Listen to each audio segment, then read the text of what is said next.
offensive rebound that they Well, got. they just heard you say that because I hit live. We all would like to know where guys are on that offensive rebound. David Locke and Ron Boone are coming to you ready for postcast. The Jazz allow one last offensive rebound that kicks out to Steph Curry, and we're wondering what happened on it. We haven't seen a replay yet, so we don't know. We'll talk about that as the Jazz have a fabulous, furious finish, but it's not enough to pull off the victory. Jazz fall to the Warriors, the impact on the race, and thoughts on the game all coming up as we continue on Postcast. Postcast is brought to you by Grip6.com. Grip6, the Utah-made belt company that gives you the belt with no straps, no flaps. Well, there's my Grip6 right there. It's kind of styling too, huh? Huh? Kind of like it? Yeah, kind of styling. You want a Grip6 belt? Absolutely. All right, we'll get you a Grip6 belt. We can take care of that. My golf clothes, huh? Yeah, totally good. You can get different belt buckles that go with the belts. All good. No, Also brought to you by our friends over at Biograss, thebigyellowbag.com. Use the promo code LOCKEDON on both those and get nice discounts, $40 off on the Big Yellow Bag and at Grip6. All right, Jazz fall to the Warriors. Jazz third quarter was pretty dreadful. First half wasn't great, but they kind of stayed in it. The defense was still pretty good. They did a nice job on Steph. They were down 5. They'd missed 10 straight threes. And then all of a sudden, they just fell off the map in the third. And the big picture to me, we'll talk about the furious finish, but they just seemed off tonight. There were just possessions where they didn't seem right, and they seemed tired, and they missed like 16 straight threes at one point. And in my first reaction, Ron, is like, well, why should they possibly be tired? They just came off a 5-game homestand. On the other end, like, they're without Donovan, they're without Mike. They're two primary ball handlers, and everyone's being asked to do more than they usually do, and maybe it finally showed up. You can start with Joe Ingles there because you look at Joe Ingles' lines. He was that great tonight. He ended up with only 5 assists, and he was on the floor for 31 minutes. But Joe is averaging about 27 minutes a ball game. But, during this stretch, he's been well over 30 minutes, about 33 minutes, as a matter of fact, in his playing time. So he could very well, be a little tired. I thought that first half, David, was exactly what you said. They looked like they were playing a game, but they just wasn't into the game. The one that worries me, the only concern I have is like, okay, the script is out there. Long, physical, athletic teams get into the Jazz. These guys were switching 1 through 5, and the Jazz get stagnant and don't move the ball. Now, on the other end, like, the way you beat that is you break the paint and start moving the ball. And the way you break the paint is, frankly, beating people one-on-one. Right. And the only guy we have going to do that is Jordan, and he was terrible in the first half and brilliant in the second half. If we have Mike Conley, we have Donovan Mitchell, you have other guys that can do that, assuming you have them for the playoffs. If we don't have them for the playoffs, and, we don't have much chance anyway. So, I guess I don't want to read too much into it, but I did have a little bit during that game of that concern. Wow, this is the exact same way Phoenix beat us. This is the exact same way New York caused us problems. It does seem like that script is out there. If you have the personnel to do it, that's how you play the Jazz. Yeah, exactly. But if you have the personnel to break it, Conley and Donovan probably would have been able to have a little more success. But, David, at what? They get 46, 44 3-point shots. They make 13. A lot of those came in the fourth quarter. So those looks, and I talk about them quite a bit, it's the quality looks that are very important as far as what the Jazz get and how successful they can be. I thought, for the most part, they had some pretty quality looks. But stopping the Golden State Warriors, I thought was a problem there, especially in that first half. How do you classify the Jordan Clarkson experience? Because if we're going to have honesty, I was like done. I couldn't watch the Jordan Clarkson experience anymore. And right at my ultimate breaking point of the Jordan Clarkson experience, it went from a horror movie to a thriller, and the good guys were on the right side of the deal there for a while. It's hard sometimes to watch what we're getting sometimes out of Jordan Clarkson, and I'm saying this in a complimentary way, but it's not. Quinn doesn't have a problem with it because he knows he can get exactly what he got out of Jordan Clarkson in that fourth quarter. Sometimes you can get it in the first quarter or something like that. So Quinn really has no problem with 17 shot attempts and no assists in the first half. You don't think Quinn says he pulls his hair out sometimes, I'm sure. He doesn't. You're sure he's not saying hey, could you mix in a assist? Just one? Well, he talks to Jordan a lot about that. And if you listen to some of the interviews with Jordan, he talks about eyes out. So, eyes out means Quinn's mentioned something to him about that because that's Quinn's verbiage when he says you're dribbling, you're breaking the paint, eyes out, you're looking weak side, that type of thing. So that it's been said to him. Getting to do it, sometimes is another story because his head is down. He's trying to change direction. He's spinning, taking the ball behind his back.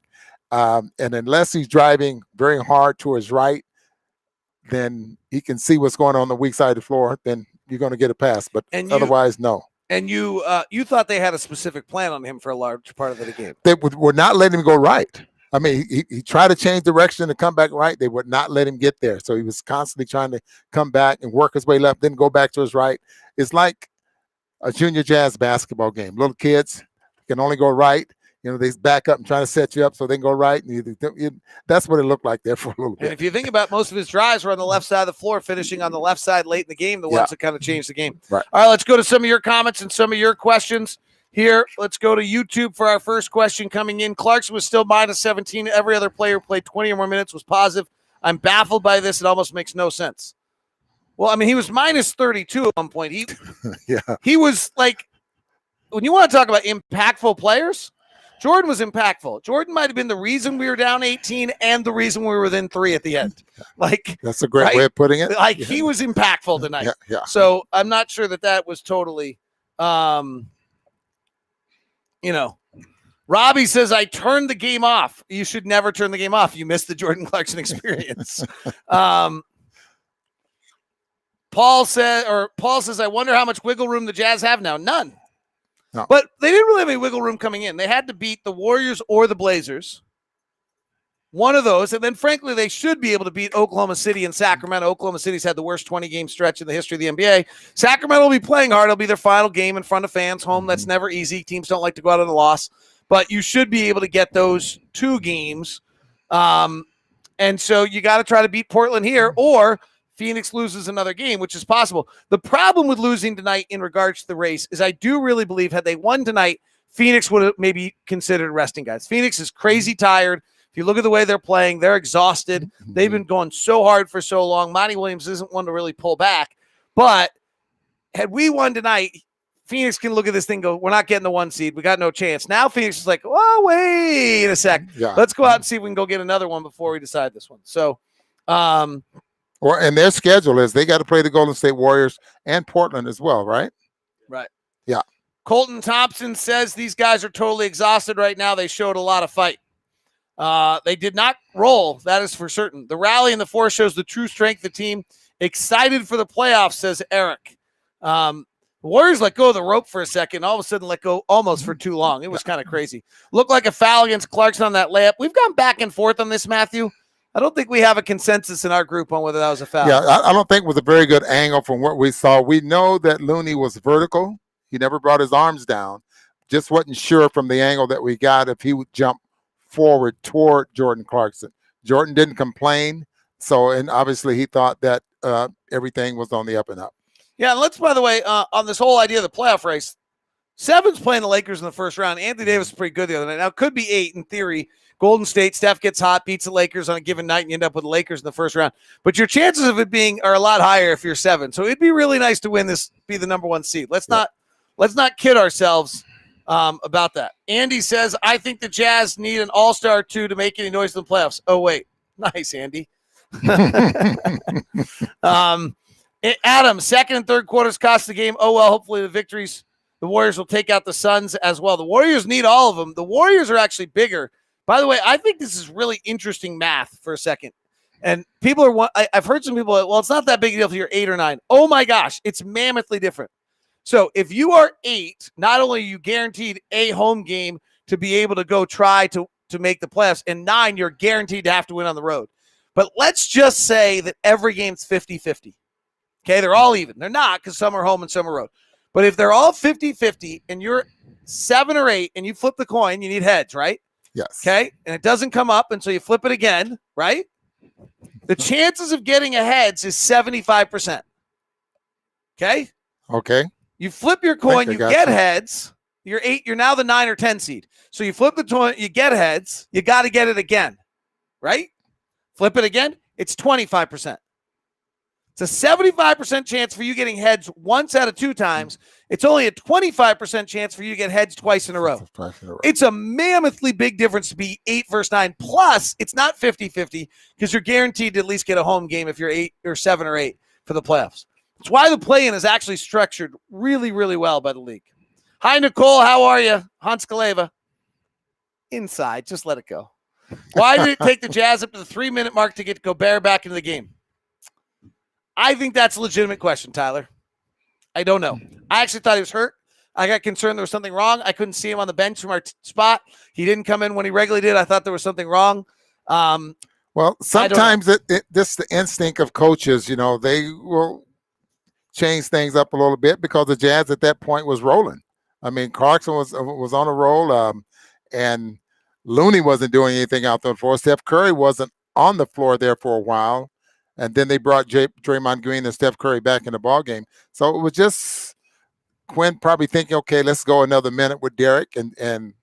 But regardless of all of that, it's that one offensive rebound that kept the Jazz from winning the ballgame. We're getting a highlight reel in the background right now. We may see the Curry 3 one last time. I'm not sure if we're going to here or not. It's a highlight, it's called their post reel on the post-game show. And they're showing a lot of highlights, but they don't seem to be heading toward, well, there's the one. Curry hit the pose. He knew it was going down. That's what happens when a team gets after them. Snapshot of playoff, probably basketball. They're not going to be given looks they had all year. Oh, there's no question. No question about that. Yeah, there's no question. The looks that they're going to have to get in the playoffs are going to be a lot harder. I was talking to Chad Ford on my drive in today, and he's like, it's lining up well for you. I was like, yeah, it could line up. I mean, you're thinking like whoever in the first round, then Denver, Dallas, boy, Luka would be tough. And then I'm like, wait, it's the playoffs. Yeah. Like, they're all going to be tough. And this is the Western Conference. Right. Like, there's nothing easy. Like, it's going to take 6-7 games and a bounce here and a bounce there. San Antonio Spurs won a title because, Lakers won a title because Derek Fisher hit a shot. Spurs won a title because of this, right? Miami won a title because of Ray Allen. Ball bounces funky. It takes a lot. So we'll see. All right. Jazz need to win their next 3. We'll see if they can do a big one Wednesday against Portland. How fun is this? Hope you're enjoying it. Talk to you soon.